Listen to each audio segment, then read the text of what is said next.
BC సంక్షేమ శాఖ మంత్రి సబిత గారు, మన జిల్లా జాయింట్ కలెక్టర్ అతిథి సింగ్ గారు, మన సర్పంచ్ దర్శనపల్లి సర్పంచ్ గారు, యమలగూడ గారు, ఇంకా అధికారులందరూ చాలామంది ఉన్నారు. పైన ప్రజాప్రతినిధులు కూడా చాలామంది ఉన్నారు. సురేష్ గారు, చాలామంది అధికారులు ప్రజాప్రతినిధులందరూ ఉన్నారు. కాబట్టి అందరికీ హృదయపూర్వకంగా నమస్కారాలు తెలియజేస్తూ, మీకందరికీ కూడా హృదయపూర్వక నమస్కారాలు తెలియజేస్తూ, ఇది మీ ప్రభుత్వం, మీరందరూ ఎన్నుకున్న ప్రభుత్వం.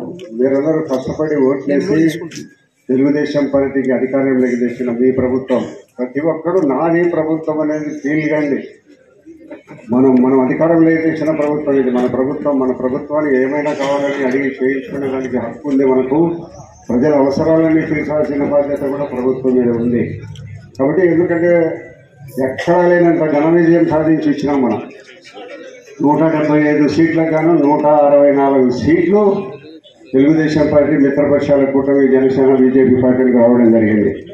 కాబట్టి ఇంత భారీ సంఖ్యలో అధికారంలోకి వచ్చిన మనకు ఏదైనా కూడా మన ప్రజా అవసరాలు తీర్చాల్సిన ప్రభుత్వంగా మనం ఏదైనా కూడా మనకు అభివృద్ధి కార్యక్రమాలను నిరంతరం అడుగుతూ ఉండాల్సిందే, మనం ప్రభుత్వం చేస్తూ ఉండాల్సిందే.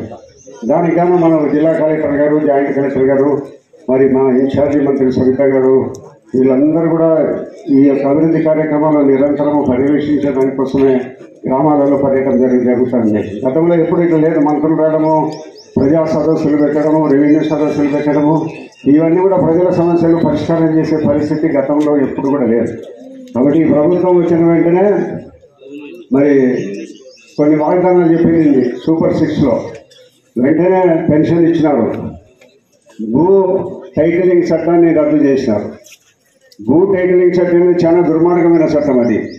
అది ఉండింటే మనకు భూములు మనం పెడుతూ ఉండే పరిస్థితులు లేవు ఒక 10 ఏళ్ల కాలానికి. అంత దుర్మార్గమైన చట్టాన్ని మరి రైతుల కోసం ఈ ప్రభుత్వము రద్దు చేయడం జరిగింది. కాబట్టి ఇప్పుడు కూడా గ్రామీణ ప్రాంతాలలో నివసిస్తూ అదే జీవనాధారంగా అక్కడనే పుట్టి అక్కడనే పెరిగి తరతరాలుగా గ్రామీణ ప్రాంతాల్లో ఉండబడిన మనం అందరికీ కూడా మనకు భూములు ఉన్నాయి కాబట్టి పల్లెల్లో ఉంటున్నాం. మనకు జీవనాధారం భూములు తాతలు తండ్రులు కొంతకాలం నుంచి వందల సంవత్సరాల నుంచి ఇచ్చిపోయిన ఆస్తులు అక్కడ ఉన్నాయి. కాబట్టి మనమందరం ఆ గ్రామాలను నమ్ముకొని అక్కడనే వ్యవసాయం చేసుకుంటూ పండినా పండకపోయినా గ్రామాన్ని వదలకుండా మనము అక్కడే ఉంటున్నాం. కాబట్టి ఇక్కడ మనకు కొంత తెలుగుదేశం పార్టీ 2019 తర్వాత అధికారంలోకి వచ్చిన వైఎస్ఆర్సీపీ జగన్మోహన్ రెడ్డి గారు ఈ ప్రభుత్వ భూములను తారుమారు చేసేసారు. ఒకరి పేర్లతో ఒకరి భూములు, ఒకరి పేర్లతో దొంగ సర్టిఫికెట్లు రాయడము, ఈ భూమి నాయడము, రిజిస్టర్లు చేసుకోవడము, ఇంకా దుర్మార్గమైన చర్యలన్నీ జరుగుతూ ఉన్నాయి. కానీ రొటైన్గా కొన్ని ఇలా మ్యూటేషన్లో కానీ, పట్టాదారు పాస్బుక్లో కానీ, B1 చెరువులు కానీ, అడంగులలో కానీ ఇవన్నీ కూడా కాలం జరిగిపోతూ ఉండబడినా కూడా ఇవన్నీ పరిష్కారం కాకుండా జరుగుతున్నాయి. చాలా కాలం ఇంతకుముందు ఇదే మరి రెవెన్యూ సదస్సులు జరిగినప్పటికీ కూడా అప్పుడు కూడా పరిష్కారం కాలే. కొన్ని పరిష్కారం అయితే మళ్ళీ కొత్తగా వస్తుంటాయి.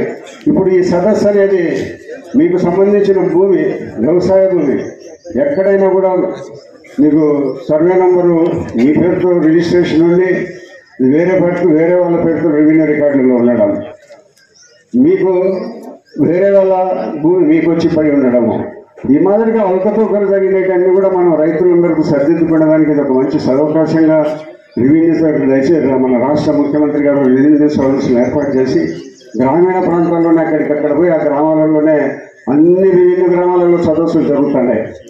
కాబట్టి అన్ని గ్రామాలలో మీకు ఉండబడిన సమస్యలన్నీ రెవెన్యూ వాళ్ళు దృష్టికి వచ్చారు. తహసీల్దారు, ఆర్డీఓ గారు, రెవెన్యూ ఇన్స్పెక్టర్లు, VROలు మొత్తం స్టాఫ్ అంతా వచ్చినారు. కాబట్టి మీకు ఉండబడిన సమస్యను వారి దృష్టికి తీసుకొని పోతే వీలైతే సాయంత్రం లోపలే పరిష్కారం చేసేదానికి అవకాశం ఉండే సమస్యలు కొన్ని ఉంటాయి.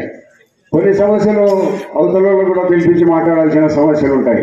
ఈ ఏదేమైనా కూడా దీనికి ఒక టైం బౌండ్ ప్రోగ్రామ్ పెట్టినారు. ఒక నెల రోజుల లోపల, ఈ తారీఖు నుంచి వచ్చే నెల రోజుల లోపల ఈ సమస్యలు పరిష్కారం చేయాలని ప్రభుత్వం నిర్ణయం తీసుకొని ప్రతి గ్రామీణ సదస్సుకు ఇన్ఛార్జి మంత్రి గారిని పంపించి ఈ సదస్సులు దిగ్విజయంగా జరిగేటట్టు, ఎవరి భూమి వాళ్ళకు ఉండేటట్టు చేయాలని ఒక మంచి ఉద్దేశంతో ముఖ్యమంత్రి చంద్రబాబు నాయుడు గారు ఏర్పాటు చేసిన ప్రోగ్రాం. ఈరోజు ముఖ్యమంత్రి గారు పొద్దుటూరు పట్టణంలో చాలామంది దొంగ రిజిస్ట్రేషన్లు పుట్టించినారు. ఈ రిజిస్ట్రేషన్లన్నీ కూడా ఎవరైతే ఒరిజినల్గా రైతులు ఉన్నారో గత 40-50 ఏళ్ల నుంచి ఎవరి అనుభవంలో ఉందో, చట్టరీత్యా ఎవరి స్వాధీనంలో ఉందో భూమి ప్రతి అర్జీదారుడు పెట్టుకున్న ప్రతి అర్జీదారుడికి వాళ్ళ భూమి వాళ్ళకు తిరిగి ఇప్పించడం జరుగుతుంది. మీరు తెలియజేయండి ధైర్యంగా. గతంలో ఉండబడిన వైఎస్ఆర్ కాంగ్రెస్ పార్టీకి సంబంధించిన ఎమ్మెల్యేలు ఇంకా వారి బంధువులందరూ దోచుకున్నారు, దొంగ రికార్డులు సృష్టించారు, ప్రభుత్వ భూములు స్వాధీనం చేసుకున్నారు. ఇవన్నీ కూడా ఒక్కొక్కటి ప్రభుత్వ భూములు ఎవరెవరు ఆక్రమించుకున్నారు, ఎన్ని సెంట్లు ఆక్రమించుకున్నారు, ఇదంతా కూడా కాలువలు ఆక్రమించిన కూడా సర్వేలు జరుగుతున్నాయి. అవన్నీ కూడా అతి తొందరలోనే బయట పెట్టడం జరుగుతుంది. మీలో కొంతమంది అమాయకులు గ్రహించుకున్నారు. అట్లా నాకు తెలిసిన వాళ్ళు కూడా 10-15 మంది ఉన్నారు. కాబట్టి మీరందరూ ధైర్యంగా వచ్చి మీ ఒరిజినల్గా మీ పేరుతో ఉండబడిన భూమిని ఏమాత్రం అమ్మకుండా పరాధీనం చేయకుండా ఉండి వాళ్ళ దగ్గర భూమి ఉండబడిన వాళ్ళందరూ ఈ రెవెన్యూ సదస్సుల్లో మీ యొక్క అభ్యర్థనలు తెలియజేసుకోండి. ఈ అభ్యర్థనలన్నీ తప్పకుండా పరిష్కరిస్తారు. అవసరం వస్తే మళ్ళా జిల్లా 1 రోజు 2 రోజులు ఆర్డీఓ గారిని ఇక్కడనే ఉండమని కూడా చెప్పి ఈ సమస్యలు పరిష్కారం చేసేదానికి ఈ యొక్క రెవెన్యూ సదస్సులు ఏర్పాటు చేయడం జరిగింది. కాబట్టి గత ప్రభుత్వాన్ని గురించి మీకు అందరికీ తెలుసు, మన మాజీ ఎమ్మెల్యే గారిని గురించి మీకు అందరికీ తెలుసు. మాజీ ఎమ్మెల్యే గారు పంచాయతీలు కానీ, భూములు కానీ, మట్కా కానీ, గుట్కా కానీ, క్రికెట్ బెట్టింగ్ కానీ ఎక్కడ వదిలిపెట్టిందో లేదు. కాబట్టి ఈ దుర్మార్గమైన వైఎస్ఆర్సీపీ వాళ్ళతో ఎవరన్నా ఇబ్బంది పడిన ప్రతి ఒక్కరు కూడా వాళ్ళ అర్జీని తీసుకొని చేయండి. తప్పకుండా ఎన్ని అర్జీలు వచ్చినా, ఎన్ని భూ సమస్యలు వచ్చినా అనేది సాయంత్రానికి ఒక రికార్డు అవుతుంది. ఆ రికార్డు ప్రకారం ప్రతి ఒక్కటి కూడా మేము కూడా లిస్టులు తీసుకొని అవసరమైతే జాయింట్ కలెక్టర్ గారిని, ఆర్టీఓ గారిని, అవసరమైతే మంత్రి గారిని కూడా పిలిపించి మీ భూములు మీకు అందరికీ మీ తల్లిదండ్రుల నుంచి వచ్చిన ప్రతి ఎకరా భూమి, ప్రతి సెంటి భూమిని మీకు తప్పకుండా ఇప్పిస్తాం. రండి మీరందరూ ముందుకు. అంతే తప్పక మీరు ఏదో పోలీస్ స్టేషన్ పోవాలంటేనో, తహసీల్దార్ దగ్గరికి పోవాలంటేనో ఇవన్నీ ఎందుకు లేమని చాలా అమాయకులు ఉన్నారు, పేదవాళ్ళు ఉన్నారు. ఆ పేదవాళ్ళను మభ్య పెట్టుకునే దారులు కూడా ఉన్నారు.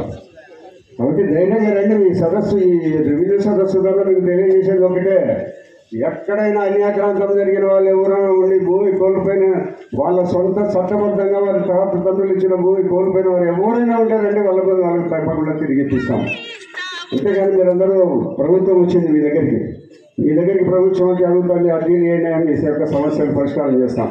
పట్టాదారు పాస్బుక్లో చూస్తాం, బియ్యంలో ఎక్కిస్తాం, సర్వే చేస్తాం.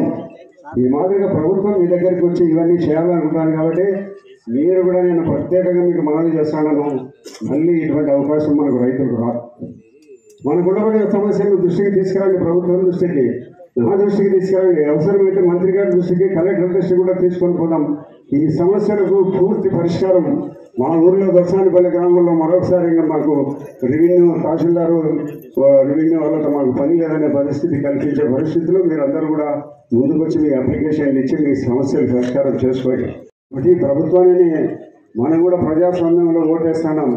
మనం ఓటేసి ఎన్నుకున్న ప్రభుత్వాలు ఆంధ్రప్రదేశ్లో ముఖ్యమంత్రి అవుతాడు, కేంద్ర ప్రభుత్వంలో ప్రధానమంత్రి అవుతాడు. ఎవరికి ఓటేస్తున్నామని మనం ఆలోచించుకోవాలి. ప్రతి ఒక్కరూ ఉదయం లేచినప్పటి నుంచి మొత్తం మన 6వ తారీఖు నుంచి జరుగుతూ ఉన్నాయి. రాష్ట్రం మొత్తంలో మన పొద్దుటూరు పట్టణం కూడా, పొద్దుటూరు మండలం, రాజుపాలెం మండలం కూడా జరుగుతూ ఉంది. మరి ఈ యొక్క సదస్సులు పూర్తి స్థాయిలో విజయవంతం కావాలని మన గౌరవ ముఖ్యమంత్రి గారు, మన ఇన్ఛార్జ్ మినిస్టర్లు పోయి మీరు అక్కడ ఈ రోజంతా కూడా ఇక్కడ ఉండేనా కూడా మీరు సమస్యలను పూర్తిగా పరిష్కారం చేసి ఈ ప్రభుత్వంలో రెవెన్యూ సమస్య లేదు అనకుండా చేయాల్సిన బాధ్యత మన ఇన్ఛార్జి మంత్రి గారి మీద పెట్టి పంపించారు. కాబట్టి మీరందరూ కూడా దయచేసి రెవెన్యూ సదస్సులను ఇది మంచి అవకాశంగా ఉపయోగించుకోండి. ఇది గోల్డెన్ ఆపర్చునిటీ, బంగారు అవకాశం. ఈ అవకాశాన్ని ఉపయోగించుకోవాల్సిందని కోరుకుంటూ లైక్ బటన్ క్లిక్ చేయండి. మరిన్ని వీడియోలను పొందడానికి దయచేసి సబ్స్క్రైబ్ చేయండి.